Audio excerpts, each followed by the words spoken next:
Hey everybody, John here. So you've Googled or searched on the process of bringing a British Army Land Rover into the United States. That's why you're here. So, is that even a possibility? Well, let me answer that question right now.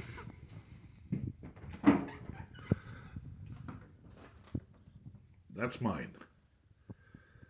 However, getting it here was a 9-month process. Along the lines of taking the bar exam every week, doing your taxes every other day, and getting dental work done every weekend. It was a rough process at best.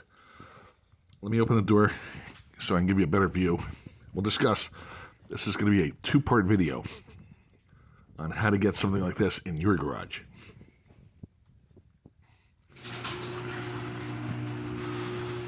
So, first off, there are 2 different flavors of Land Rover. There's a civilian model. And as long as what you're bringing in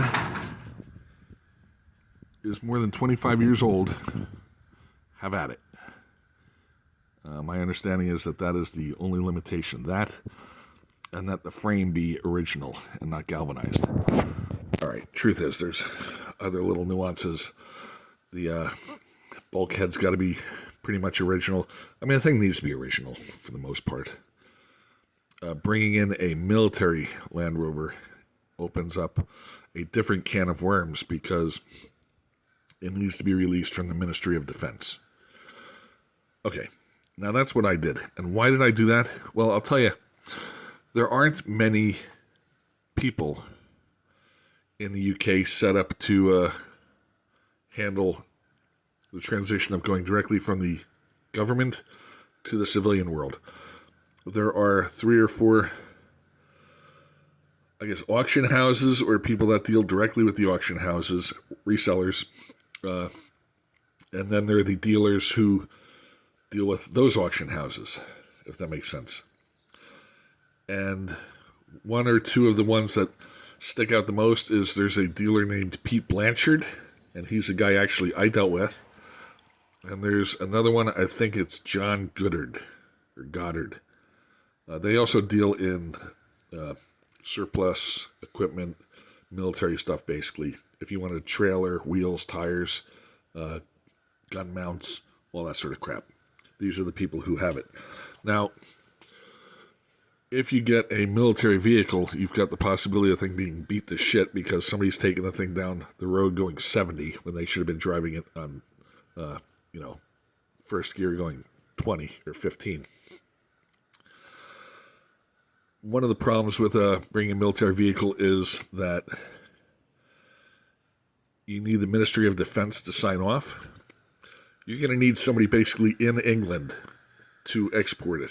You can't do that yourself because you will need a SEIL, single individual export license, and getting that is not impossible, but almost impossible.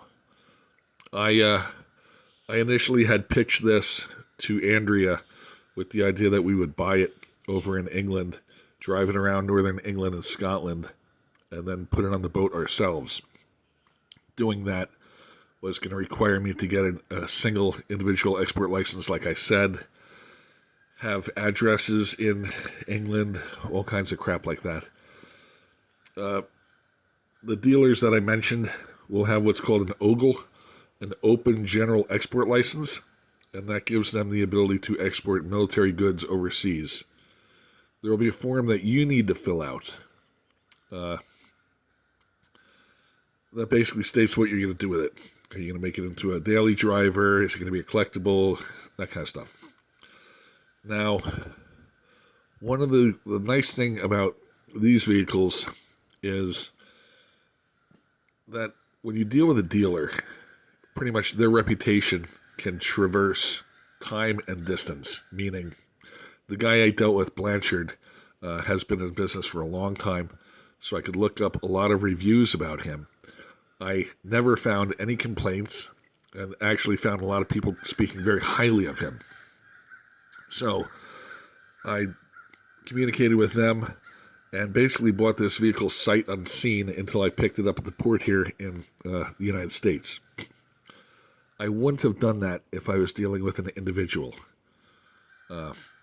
Only because dealing with a business, as I said, I had the ability to look at reviews on them, and also I could see how legitimate their business was and what the true nature of their business was by looking up their government licensing and stuff like that. Now, this thing is 1991. It's got 25,000 miles on it. I paid about 12,500. It's a diesel. What else can I tell you? Doing the paperwork and that with the people overseas, before I made this video, I was trying to figure out how to explain this in a way that Americans would understand. It's like a dance with these people in England. I contacted, let's say, 10 places about buying a vehicle. And of those 10 places, maybe 4 responded. Now, I could have written back, and some places I did write back a second time, and maybe like the guy's daughter responded the second time or something, but I thought, dude, if you're not up for handing me a vehicle and me handing you 12 or 15 grand at this point, I can't deal with you. So I was dealing with people who I would email, and they would email me back in a timely manner. That was a big plus for me. The other thing was, the weird thing about the British, what I should have said was, I'm interested in buying a vehicle that's left-hand drive, that has these criteria, this, that, and the other thing. What do you have on hand that you can suggest? If I had done that, they probably would have come back with a list of vehicles that I could have picked. But I saw this one on their webpage and said, I'm interested in that vehicle, expecting them to come back and say, okay, now that I got a feel for what your price range is or what you're looking for, let me suggest these other 3 or 4. No, that wasn't the case at all. When I said, I'm interested in this vehicle, as far as the dealer was concerned, I was imprinted on it. And that's okay. I wired the money over. The deposit went via Western Union because their fees were waived on the first transaction. And I sent $2,000 sort of as earnest money. And that gets the ball rolling. And that $2,000 gets the registration. It's an MOT. And I think that's the Ministry of Transit or Transport. Basically, it gets inspected. And they do a pretty thorough inspection of everything. And then it starts the paperwork on the registration and stuff. So when everything is finalized, then I sent the final payment via a wire transfer from my bank. Okay. So basically, I told Blanchard that I had a vehicle, or that they had a vehicle that I wanted. I bought it, sent the money. Now, how do I get it here? So, there is a company that I dealt with called Auto Shippers. I think it's just autoshippers.uk. They are the company that finds the spots on the boats and will get your car on the boat. Now, there are a couple of other shipping companies, and one of the things is they do not want to ship military Land Rovers because U.S. Customs does not like these. They like to impound them and crush them.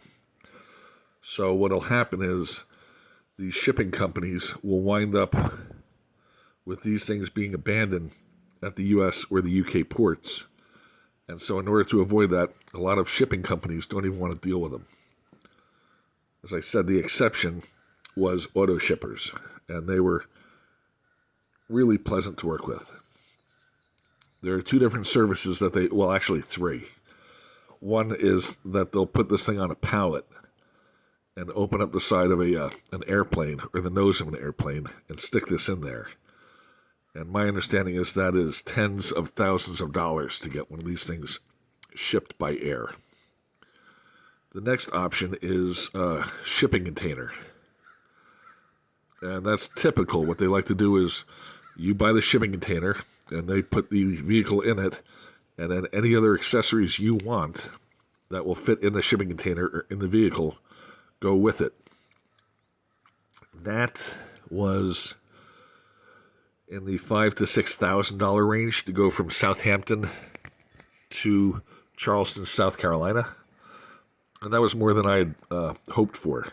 So I wound up going with what they call Rover. And that is where the vehicle is ridden on and then ridden off the boat. Meaning somebody literally drove my Rover up onto the boat into a parking space, parked it, left the keys in the seat, and then went and got another vehicle and did the exact same thing day in and day out. Doing that to a vehicle makes it slightly less secure as far as, bad weather, stuff like that. However, the bulk of these things are inside the ship. So there's that. But, in rough seas, I guess, things can knock around. And so it was important when I picked this up at the dock, they wanted me to look over the whole thing before I signed off on it. Okay, so I've arranged shipping now. I did a row, and shipping was about $1,500. The next question is, how do you get the vehicle from Blanchard in the middle of England to Southampton dock at the very bottom of England? And I mentioned that to auto shippers, and for an extra, it was about $240. They had a company go up with a flatbed and pick this up and then deliver it to the dock. There was some scheduling delays at the dock with regards to getting this thing on the boat, and so it didn't get on the boat for about a month and a half after I had been told it would be delivered. And that's, I guess, in part because I am a low man on the totem pole. So, where do we stand? We bought the vehicle from Blanchard, transferred the money. I told you how I arranged shipping, how I got it to the dock. That's about it. Now in the next video, I'm going to talk about the mysteries and wonderment of getting it from the dock into your garage. Okay, we'll do that video right now. See you over there. John out.